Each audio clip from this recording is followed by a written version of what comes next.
সুপ্রিয় দর্শকবৃন্দ, আধুনিক পৃথিবীতে মানুষ বসবাসের জন্য, ঘরবাড়ি বানানোর জন্য বন জঙ্গল কেটে উজাড় করে ফেলছে। মানুষের সুখ সমৃদ্ধির জন্য বড় বড় অট্টালিকা তৈরি করছে। কিন্তু আজ আমরা আপনাদেরকে এমন একজন আজব মানুষের সঙ্গে পরিচয় করাবো যে এই মডার্ন যুগে এসেও তার সুখ সমৃদ্ধি, আত্মীয় স্বজন পরিজন সব কিছু ত্যাগ করে এই বনবাসে এসছেন। চলুন আজকে আমরা কথা বলবো মিস্টার মিজানের সঙ্গে, যার সংসার ভালো লাগে না। এখন আমরা কথা বলবো মিস্টার মিজানের সঙ্গে।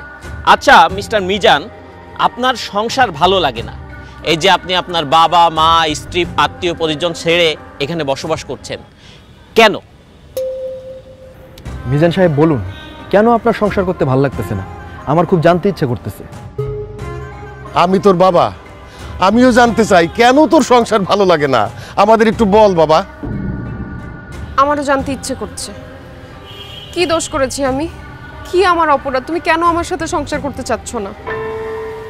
মিজান ভাই, আয় না গরিব মানুষ, হাঁটে হুঁশে নাই, ইল্লা বলে সংসার চালাইতে পারি না।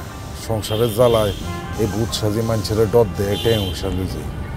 কিন্তু আর তো ভাইয়া আর কিছু আছে, তারপরেও আর নেই কিল্লা এই সংসার বিভাগী হয়ে গেল। কিল্লায় সংসার সারি দিয়ে এই জায়গায় চলে এলেন, কিল্লা আর সংসার ভালো লাগে না। মিজান ভাই, আমরা এখন লাইভে আছি, সারা বাংলাদেশের মানুষ আপনাকে দেখছে, আপনার কথা শুনছে। আপনি বলুন, সংসার আপনার কেন ভালো লাগে না?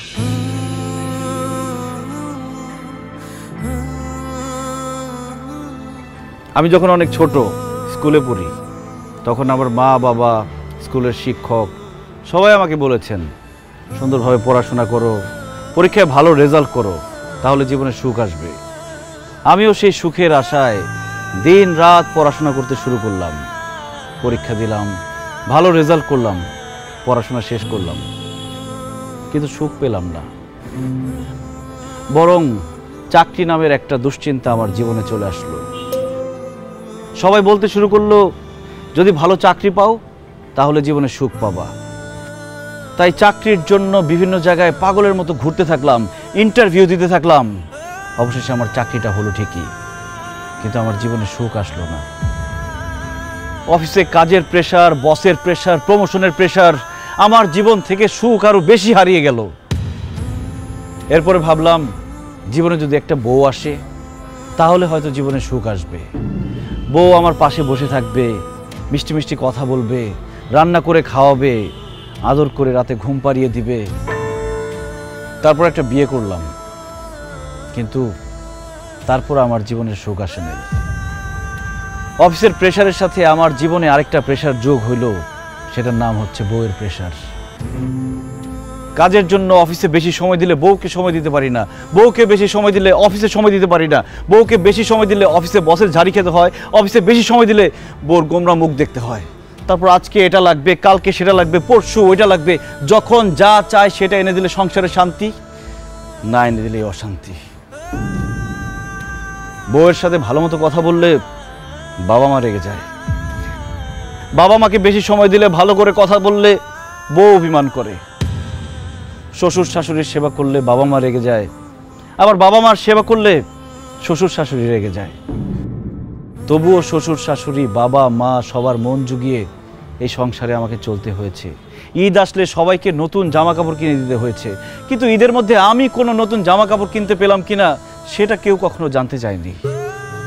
কেউ অসুস্থ হলে তাকে হসপিটাল নিতে হয়, ওষুধ এনে দিতে হয়, কিন্তু সারা দিন শেষে ক্লান্ত হয়ে আমি বাসায় ফিরলে আমার কি খারাপ লাগছে কিনা, আমার কি অসুস্থ লাগছে কিনা কেউ কখনো আমার কাছে জানতেও চায়নি।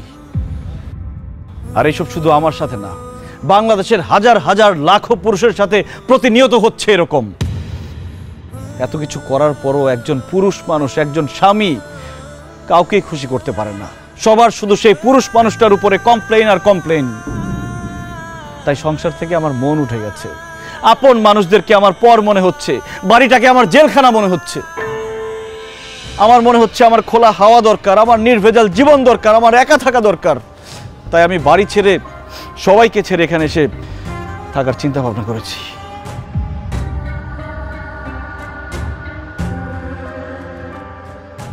মিজান ভাই, এই ঘটনাগুলো আমার সঙ্গেও প্রতিনিয়ত ঘটে। আমারও মনে হয় আমি সব কিছু ছেড়ে ছেড়ে চলে যাই। আপনি তো একদম আমার মনের কথা বলেছেন।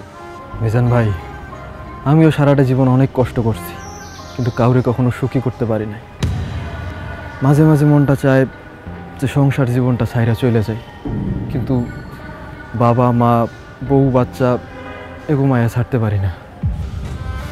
বাবারে, তুই যা বলছিস তাই দেশের সব পুরুষের সাথেই হয়। পুরুষ কোনোদিন কারো আপন হইতে পারে না। পুরুষ মানুষ শুধু দিয়েই যায়, কারো কাছে সুখ পায় না। তারপরেও পুরুষ সংসার ছেড়ে যেতে পারে না। তার দায়িত্ব হচ্ছে সংসারটাকে আগলে রাখা, সংসারের সব মানুষগুলিকে ভালো রাখা। এই অবস্থাটা হইতো না রে বাবা, যদি আমরা পুরুষরা নারীরে নারী না বলতাম, মানুষ বলতাম, মানুষ ভাবতাম। আর নারীরাও যদি পুরুষ না বইলা মানুষ ভাবতো, দুইজন দুইজনরে মানুষ ভাবলে এই সমস্যাগুলি আর হইতো না রে বাবা। জামাই বাবাজি, তুমি যে কথাগুলো বলছো একদম ঠিক বলছো। তুমি বলতে পারছো, কিন্তু আমি সারাটা জীবন বলতে পারি না। তারপরে পুরুষ মানুষ দেখে এভাবেই সংসার করতে হয়, তোমাকে করতে হবে। মিজান, আমাকে তুমি মাফ করে দাও।